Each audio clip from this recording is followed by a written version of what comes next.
Bom dia, boa tarde, boa noite aos internautas que nos acompanham neste programa Nano Alerta, hoje no seu número 64. Fazemos este programa dedicado ao público não especialista, porque é este público que paga as pesquisas sobre nanotecnologia realizadas no Brasil.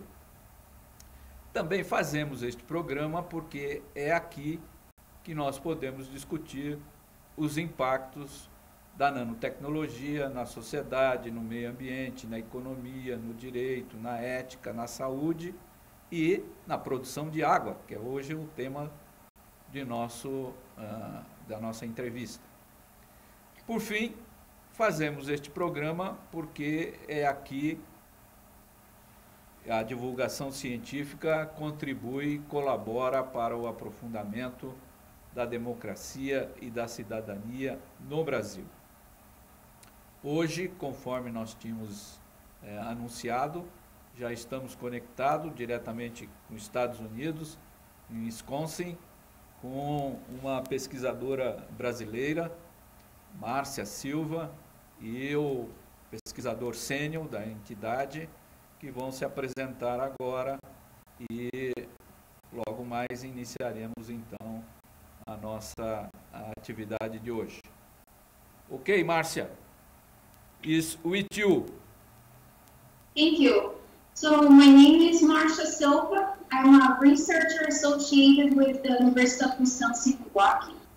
I received my bachelor's degree from the University of Rio in the southern state of Brazil, and my master's in the University of Wisconsin-MILWAUKEE. I'm here with my dean, Dr. David Garman. I'm David Garman. I'm Dean of the School of Freshwater Sciences. The areas we cover really relate to investigation of the Great Lakes and both the disturbed and natural ecosystems, and technologies which are related to both remediation, detection, and control. I did my first degree in England and then master's and PhD at Sydney in Australia, and I've been here in Milwaukee for 4 years, and I'm working with Marcia on modification of natural materials, particularly addition of nano materials to natural materials to improve remediation and also use them for monitoring in the environment. Okay, very good experience of both of you, and I think you can start your presentation. Okay, so the first slide really just gives the title, I suppose, is Nanomaterials in the Environment. And this isn't meant to be a comprehensive review, just to illustrate the 2 or 3 areas where we have either specific expertise or the areas we're going to talk about briefly today. The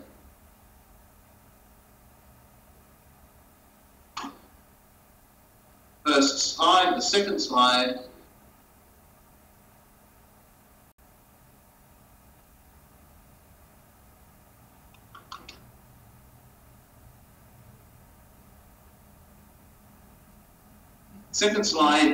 illustrates the 3 areas that we're working in. These are both tracking and evaluation of environmental impacts of nanomaterials. Secondly is the use and production of sensors, including nanomaterials, bio-nanomaterials. And then the third area, which is a major area we're going to talk about, which is the enhanced functionalization of materials, the nano-modified natural or based materials. I'm going to talk briefly about, on the next slide, about some of the environmental impacts. And the work which has been done here is based around some work done by Rudy Strickler, who worked with Rebecca Clapper, both professors here at UWM, and worked on looking at the ingestion of nanoparticles by zooplankton. So zooplankton were tethered and using high-speed holographic imaging, and also by monitoring the heartbeats of the zooplankton, in this case Daphnia, they were able to see the impact of the ingestion of the nanoparticles. So 2 or 3 pieces of information came out of this. One of them was the changes in composition and what impact that had. The second one was on the size selection by the zooplankton. And then the third one was, it raised the whole question of what is the actual interaction in a living organism of the nanoparticles. And this is something we still really don't understand. So that the next slide, can we go to the next slide? Gives some ideas of the behavioral changes and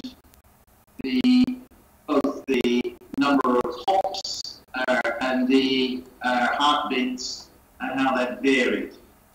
This in itself is a whole lecture in terms of how it all goes, and we can see that behavior is a sensitive endpoint, and that the nature of the materials actually has a major aspect compared to either the controls or something inert like titanium dioxide.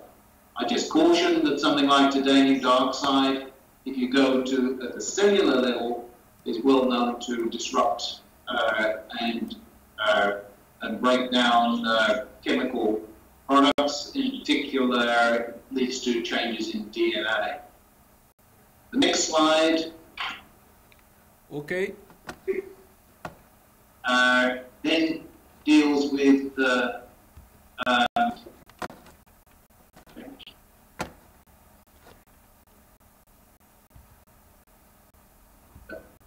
so the techniques which were used here, and we use these techniques in other ways, are visualization of the direct impacts, in this case high-speed microscopy, and we are able to look at visualization of some of these particles and then how they are used in the tests in terms of the impacts on the environment. We looked at different nanoparticles of different composition, and because it was very much a research product, we weren't research investigation, we didn't address any of the issues related to coagulation or inactivation or the impacts, for example, of biofilms in that. So it was a simple nanoparticle organism interaction. So the next slide. Yes. All right. We're going to deal with the nanotechnology and the modified macromaterials. And I'm going to ask Marcia, because this is the area she's working in, to deal with this aspect.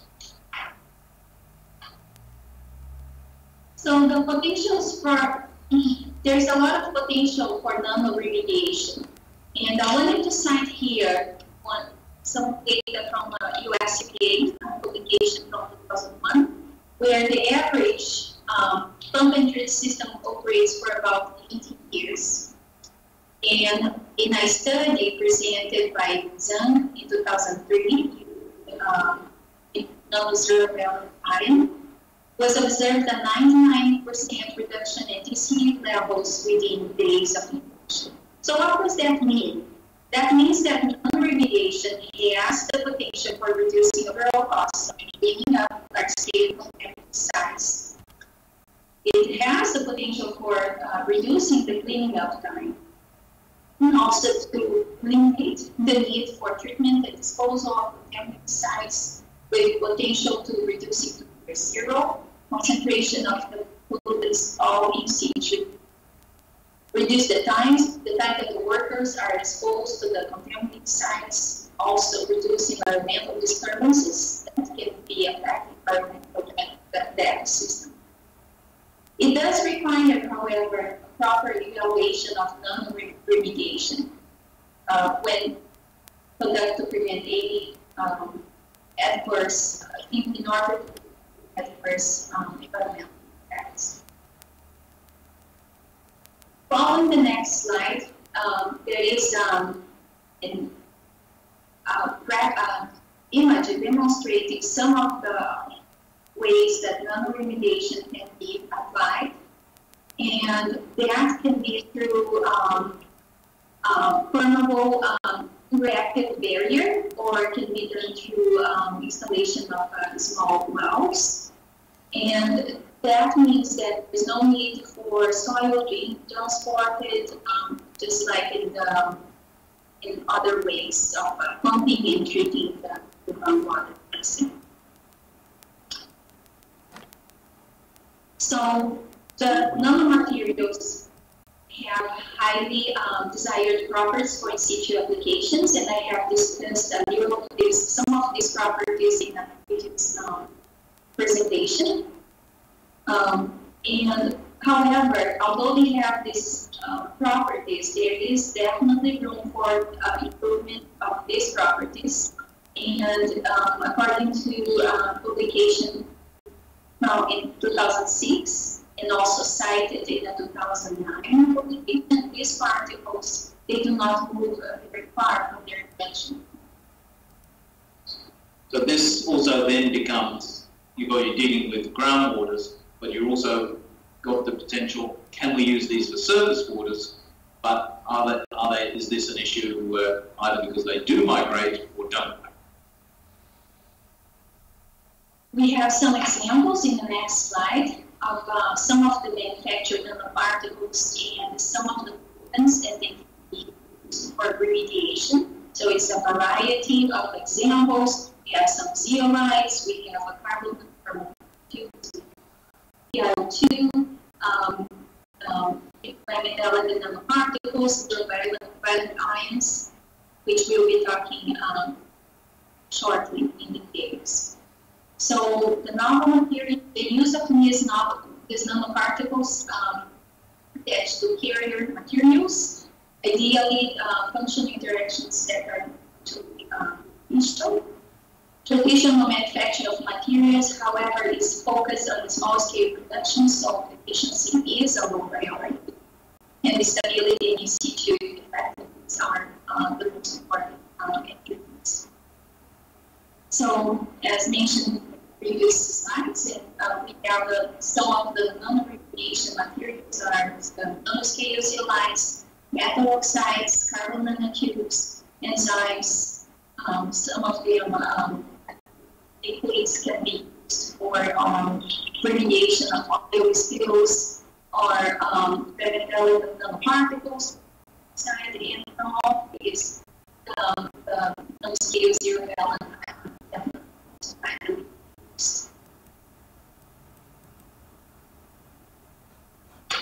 So, to give you an example, zero valent ion, ZVI, is commonly used. And the next slide. Yes. Shows you the broad range at which it is being produced. It's mainly used for treatment of contaminated groundwater, and it's a really interesting compound for very many reasons, and it's an excellent example. There is 2 or 3 disadvantages in terms of looking at it. But first of all, let's have a look at it. First of all, it's very, very effective. There's many studies over the last more than 15 years advantage. It's a reduction of a really wide range of contaminants from the chlorinated hydrocarbons, solvents, many of the ketones, and even going through to microbial decontamination as well. However, if we look at the reactions, it is very much metal is serving as an electron donor for the reduction of oxidized species. So that iron under anaerobic conditions reduces water in the formation of hydrogen gas, but even if there's trace elements of anything there, you get hydrogenolysis of alkyl chlorides, and you get reduction of those and remove chlorine. Now, there are some limitations on those which relate to redox potentials and a few other things. So the traditional way of producing this is actually using sodium borohydride. This produces a nice pure iron zero, but it is not an easy way of doing it. Sodium borohydride is a dreadful material. You're not allowed to ship it except as a hazardous material. It is expensive and incredibly unstable, and I don't like working with it. If you use, however, the big challenge we were given by industry is how can we reduce the cost of this by a factor of 10? Because we were looking at the treatment of large-scale amounts of water. And we found that if we use sodium dithionite as a reducing agent under anaerobic conditions, then we actually got very good, very nice material. This work was done, some work I funded with Andrew Feitz and David Waite at the University of New South Wales in Australia. The materials which are produced are really interesting because it overcomes one of the problems of the iron produced by sodium borohydride. So the materials are good, they're uniform, and they can be controlled in the production of those simply in terms of using the stirring technique. And the thin films, the platelets which are produced, are genuine nanomaterials. We start looking at the analytical results. Suddenly we see these are not pure. And we, first of all, regarded this as a major disadvantage. And we thought, how are we going to overcome this problem? Because we've got sulfur, and sulfur is potentially a contaminant. When we started looking at the TEM analysis, what we found was in fact, the sulfur atoms are deposited as literally as a microstructure within the iron nanoparticles, and these are then added and provide a completely different chemical reaction. So if we look at the rates of the borohydride versus the dithionite material, we can see that we're getting much better and faster reaction from the dithionite reactions. And what's more, we are both getting an oxidation and a reduction in the presence of the sulfur. So here we have these bifunctionalized nanomaterials which can react to remove that material. I might also add that some very preliminary trials which were done also illustrated that it was a very effective biocide, You can use it to decontaminate concentrations of things such as other materials, such as chemical warfare materials, and was really, really effective as far as that goes. So, what's our take-home message from all this? And I think this is that we really do need to start thinking of going beyond the traditional manufactured nanoparticles for use in the environment. We need to think of the new ways of production, and Marcia has been working under my direction to look at different ways of manufacturing and incorporation of nanoparticles and putting them into materials as carriers, onto carrier materials. And also to look at then how do we actually produce those in a way which can be environmentally beneficial and reduce the adverse effects of those materials.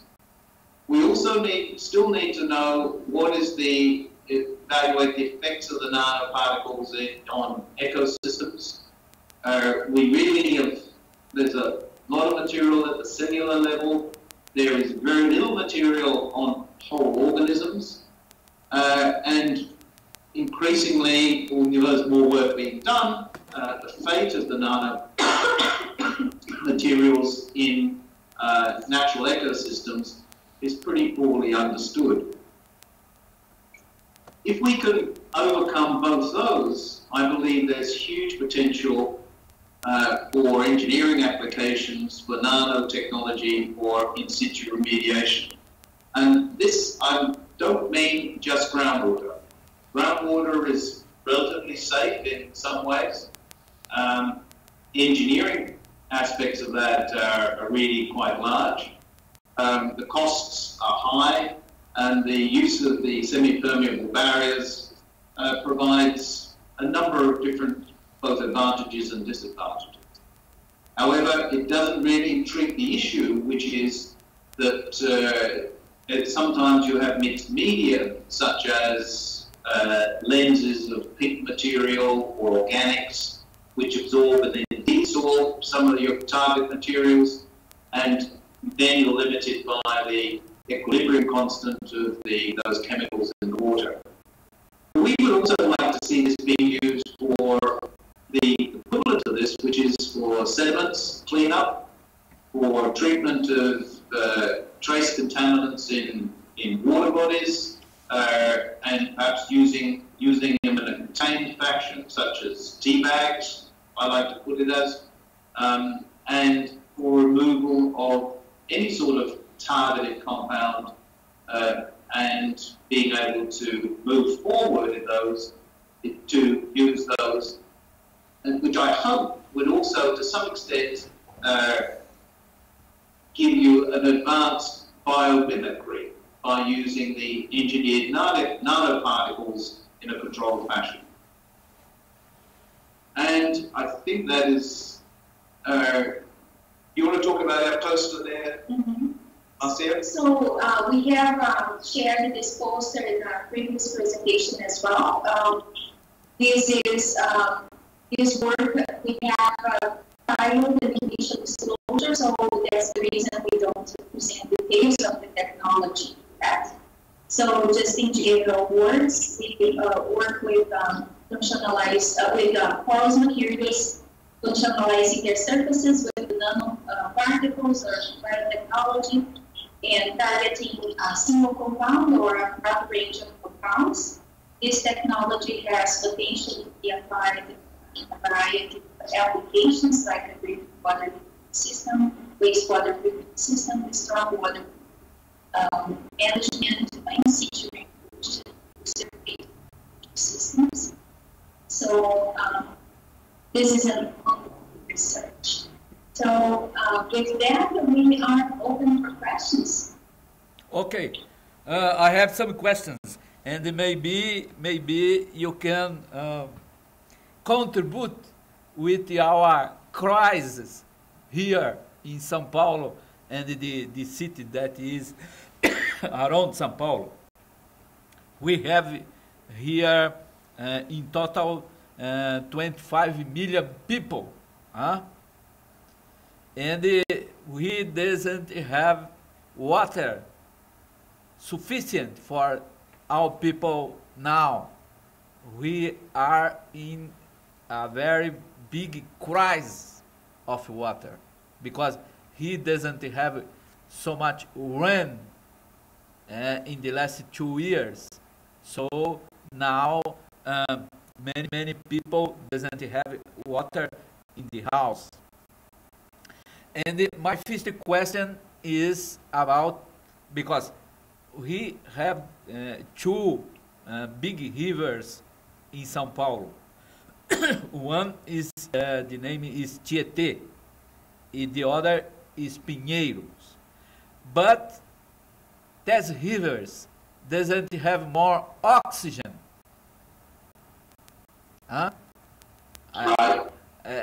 Doesn't have more life in this named river, but I think it's not more river, because it doesn't have more life in these things.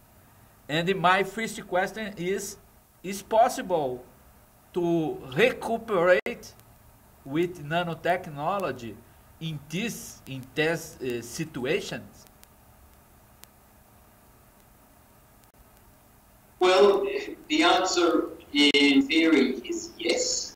The question is, what is the cause of the deoxygenation? Is it due to simply due to the VOD, or the oxygen demand from things going in? Is it due to nutrients creating excessive algal growth?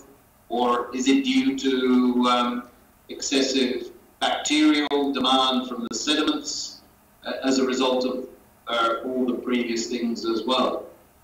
If you understand the process of the deoxygenation,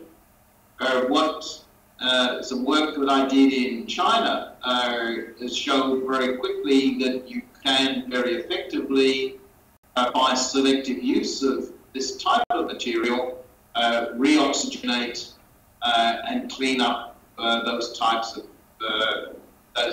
contamination.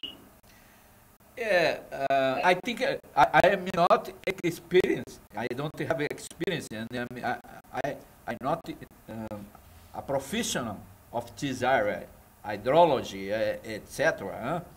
But I think it's the last situation that you put about the contaminants.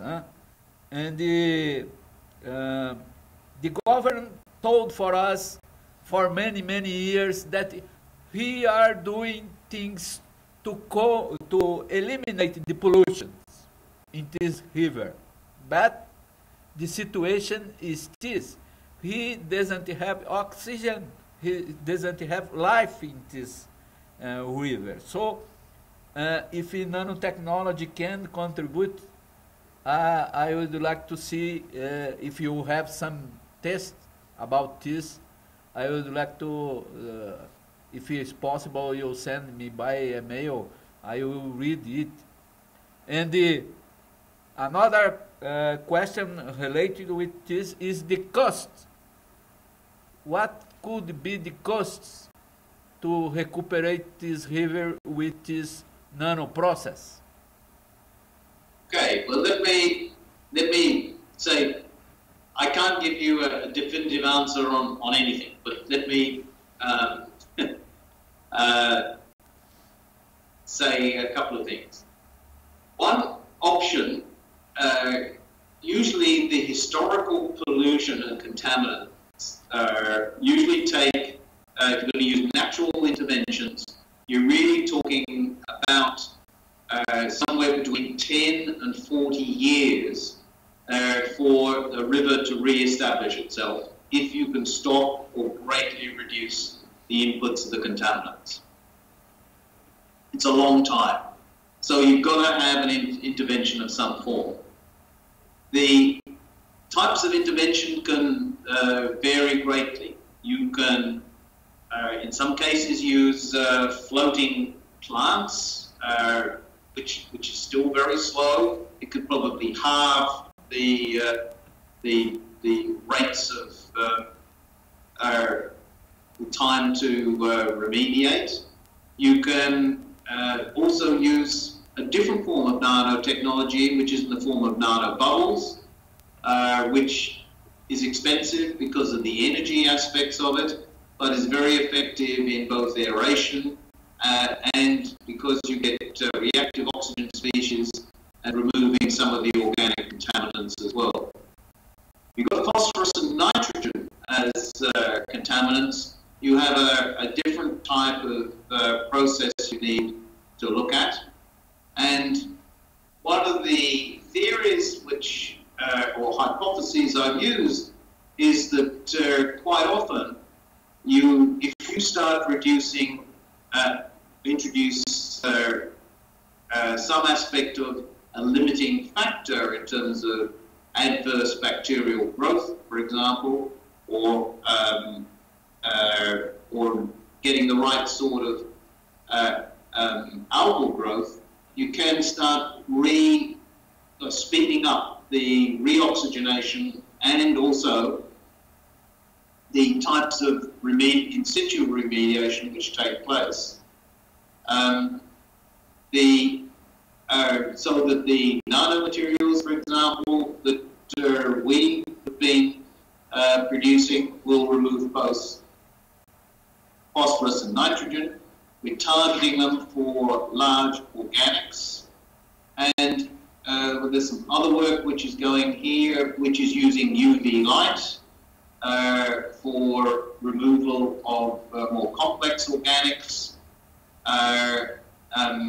And all these things together in various ways can really lead to the sorts of improvements that you need.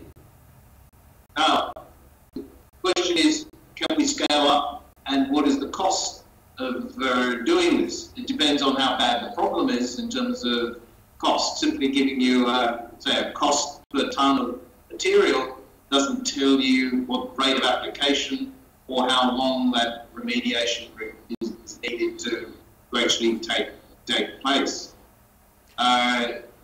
The documentation to work out the optimum route in itself is quite an investigation in terms of doing that. I worked originally in Sydney Harbour. One of the major things there we were looking at was how would we do the cleanup, and we had everything from oil refineries, sewer overflows, in some case illegal dumping of waste, and so on and so forth. That took 20, 30 years to fully implement, to get the harbour back to a pretty good state. And even then, in some cases, dredging was required. But a combination of natural light remediation and sewage sharking, sometimes growing biological ecosystems, which lead to more rapid remediation. So, Pablo, I've gone round and round in questioning. I sound like a politician. I apologise. I don't like doing that. I like to be able to look at the facts, give you an assessment, and then to say, well, yes, I can, or no, I can't. And if I was to do it this way, it would cost you this much. If I was to do it another way, it would cost this different amount. Yes, the politician, I know what I have to do, but I would like more about the contribution of nanotechnology, because the alternative now here is to discover new source of water 100 kilometers far from São Paulo. Wow. The pumping costs are going to be huge. Yeah, so it is. It's a paradoxical, because you have two big river inside São Paulo, but it's impossible to use what the river is now.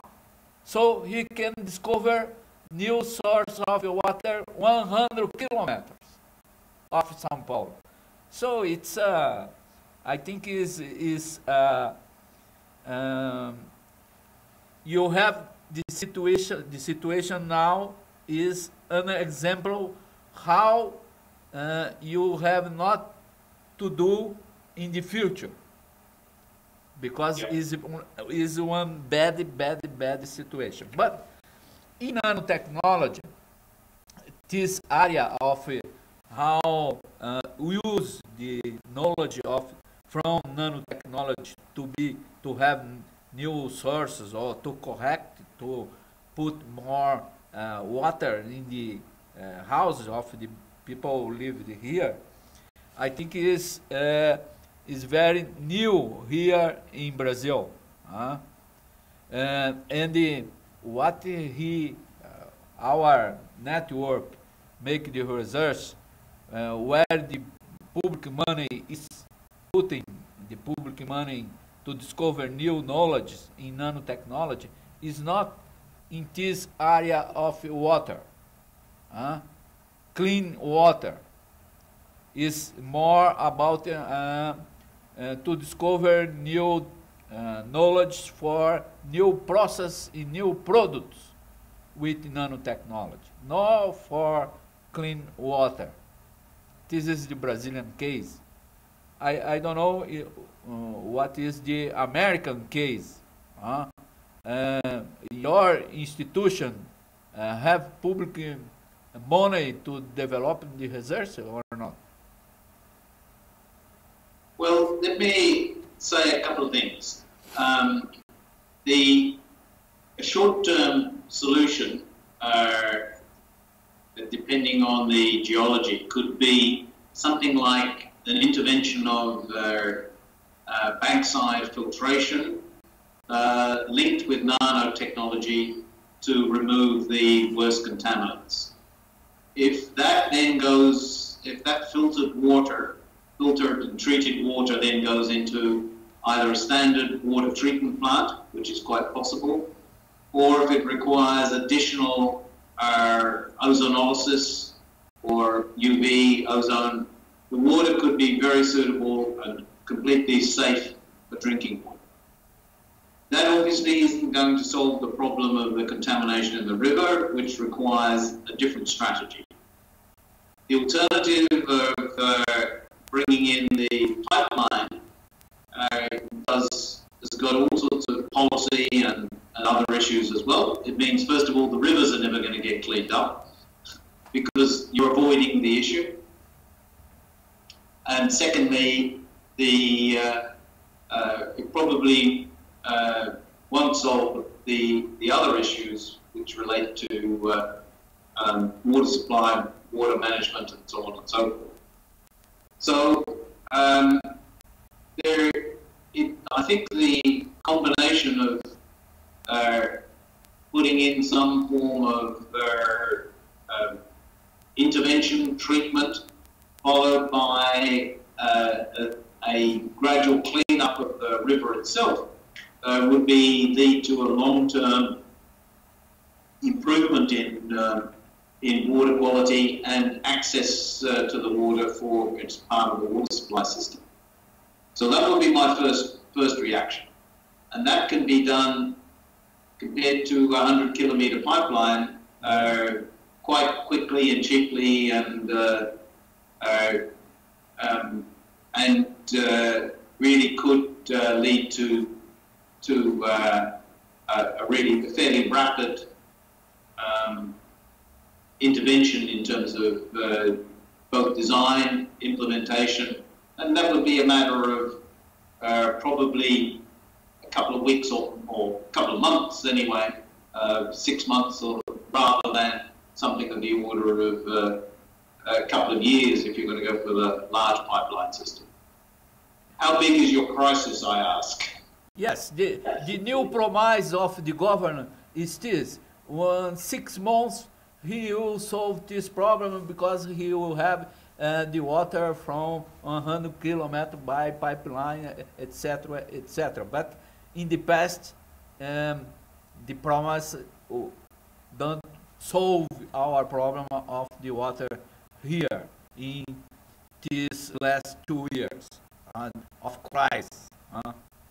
But I have another question, more theoretical questions. Is about the nanotoxicology applied to the water questions. Yeah. And my question is if the theoretical framework of toxicology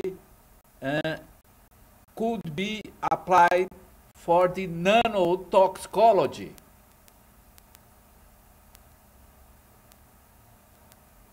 So I don't quite understand what you're getting at. Do you, Marcia? You have one framework that was developed by many decades about toxicology. Yeah. But you don't have the same time, the same application of money to discover new knowledge about nanotoxicology. Well, I would say that the whole framework of toxicology is actually changing completely. Whereas a short while ago we used to think in terms of LC50s or something like that, we now no longer rely on those in terms of looking at risk.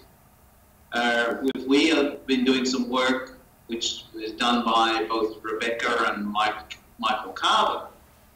Both of those start looking at the molecular level of what the impacts of trace contaminants are and how those are impacting organisms and having effect on genomics and epigenomics. What we're showing there is that the traditional ways of looking at toxicology, even with the safety factors which the US EPA has been promulgating, are probably a complete underestimation of the actual damage which can occur. Examples of those are low levels of mercury, for example. We can see hypermethylation of DNA, and we can see the epigenetics also change in that process. We've shown that zebrafish, which have been exposed, show both attention deficit behaviors, and also that hypermethylation also is carried on for a number of generations. So that the framework of which toxicology is now being assessed is really going through a complete revolution to look at it at a molecular level. Yes, and you think that this complete revolution will be have so much impact in the nanotoxicology? Well, the big advantage that we've got is that we're starting to look at the nanotoxicology at that level from the word go. And the second thing is that being aware of the risks of this, that 2 or 3 things are happening. For example, microbeads, plastic microbeads and nanobeads are being phased out. They've been banned in some countries, they're now being phased out. We're seeing how, if you want to use the nanoparticle in some way, they have to be safe. And by safe, I mean we're not allowed to introduce them as particles anymore. They've got to be attached, and so that their rate of release is below the risk levels, and that their fate can be tracked reasonably well in terms of making things happen. So this is why we're working on the use of nanoparticles stabilized onto other larger inner substrates, because it is under those conditions that we are able to show a high level of safety in terms of potential toxicology. Okay, I would like to know about something about public engagement in this question of water in your city, your region, and if your institute has been doing something about the public engaging in water problems. Yeah, this comes at all sorts of levels, and if we look around the Great Lakes, there are many examples of public engagement. This year's winner, for example, of the North American River Prize, and you may want to look at that, was the Niagara River. And I'll get Marcia to send you the link on that. The runners-up on that were San Antonio River, Sun River, and I'm trying to think of the other one, river. But all those had very severely polluted and damaged river systems. And over the years, they have, with community support, or the other one was the in Massachusetts. Trying to think of it. Anyway, but what it boils down to is none of this happens without, or very little of it happens without having community involvement and community support. And the public consultation processes, the involvement of industry, government officials, private foundations, and so on, came together to get community support in terms of putting in the intervention procedures, the remediation procedures, the pressure on government and industry, and in some cases it led to some major changes and improvements in water quality very, very quickly. The contaminated sediments and dead river, Niagara River was officially dead something like 30 years ago. I mean, there was nothing living in it. It is now, really is a healthy waterway. There may be some questions in some areas about residual risk and so on and so forth, but it really has become a major focus of the whole of that area in terms of fish restoration, in terms of water restoration, in terms of community involvement, and has become a major tourist attraction rather than before, which was a major sewage pit. Very good. And recently, you can have some example about public participation also in the water and the nanotechnology things. Yeah, we can give you some examples of those. It is still a relatively new technology, however, Paolo. There aren't many good case studies. Most of them have been in the groundwater area. There have been, depending on how you look at it, there is a few others, some very good ones on interventions to reduce phosphorus, for example, and to lead cleanup of both rivers and dams to reduce toxic algae and toxic bacteria. The other areas, use of aeration systems, and by itself it is not a complete solution. It's just one of an array of techniques which you do to overcome, I think I would put it probably the worst case, to bring it back to get an ecological reset, which then enables the healthy bioremediation of those systems.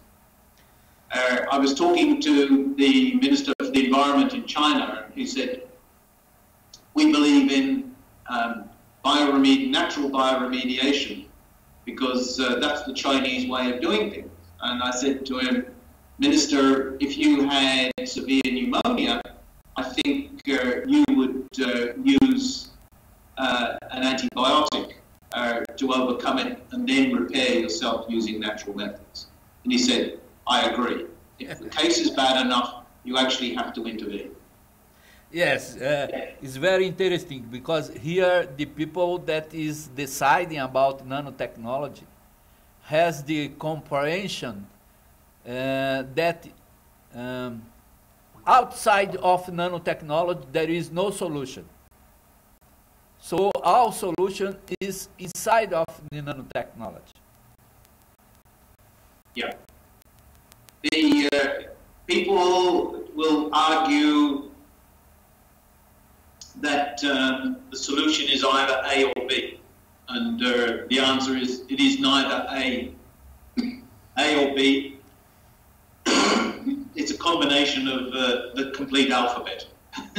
Yeah, yes, there is many alternatives, but here it's very interesting, because the people that decide is no, Brazil need to be inside of nanotechnology to solve their problems. So we disagree and make some debates about this, because the solution, I think, is very the A Z in our alphabet. Yes.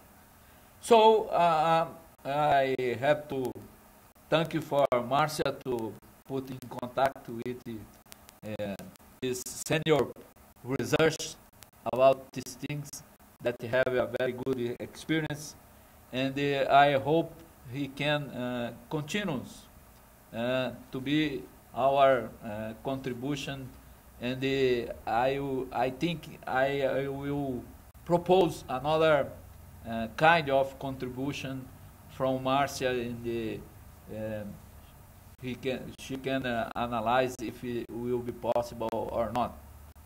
And if Mr.